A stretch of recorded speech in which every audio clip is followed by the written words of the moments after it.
Hi welcome to MVR logics analogy topic నుండి one of the question మనం discuss చేస్తున్నామండి. PST 1 అయితే NPR question mark అని ఇచ్చాడండి. సో ఇలాంటి క్వశ్చన్ ఎగ్జామ్ పాయింట్ ఆఫ్ వ్యూలో వస్తే ఏ విధంగా సాల్వ్ చేయాలో చూద్దాం. మనకి ఇక్కడ పిఎస్టీ యొక్క వాల్యూ ఎంత రావాలి అని అంటే 1 రావాలి. So first of all P యొక్క పొజిషన్ మనం రాసుకుందామండి. పి యొక్క పొజిషన్ ఎంత అంటే మనకి ఆల్రెడీ తెలుసు 16.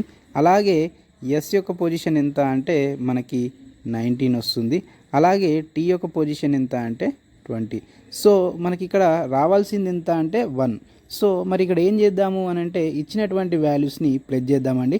చేస్తే ఏమవుతుంది అని అంటే 6 + 9 ఎంత అవుతుంది అని అంటే 15. 1 ఇక్కడ 1 క్యారీ అవుతుందండి. సో ఇక్కడ 3 4 5 అంటే మనకి ఇక్కడ పిఎస్టీ యొక్క వాల్యూ ఎంత వచ్చింది అని అంటే సమ్ చేస్తే మనకు 55 వచ్చింది. కానీ మనకి ఎంత రావాలి అని అంటే 1 రావాలి. సో మరి ఇక్కడ ఉన్న ఏంటి 2 డిజిట్స్ కాబట్టి దీన్ని ప్లస్ చేస్తే మనకి ఇక్కడ 5 + 5 చేస్తే మనకి ఎంత వస్తుంది అండి 10 వస్తుంది. సో మనకు కావాల్సింది 1 కదా.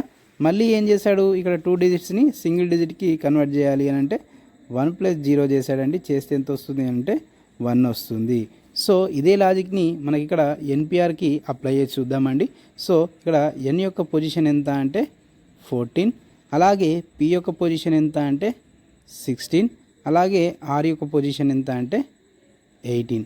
సో మనం ప్లస్ చేద్దామండి. చేస్తే ఏమొస్తుంది అని అంటే ఇక్కడ 4 + 6 ఎంత అంటే 10.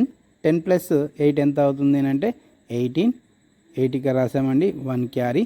సో ఇక్కడ ఎంత అవుతుంది 2 3 4 48 వస్తుందండి. ఎన్పిఆర్ యొక్క వాల్యూ ఎంత వస్తుంది 48. ఇక్కడ 2 డిజిట్స్గా ఉంది కాబట్టి దీన్ని మళ్ళీ ప్లస్ చేద్దామండి. చేస్తే ఎంత వస్తుంది అని అంటే మనకి 12 వస్తుంది. కానీ మనకి మళ్ళీ సింగిల్ డిజిట్ కావాలి. ఇక్కడ ఆన్సర్ ఉందా 12 లేదు కదా.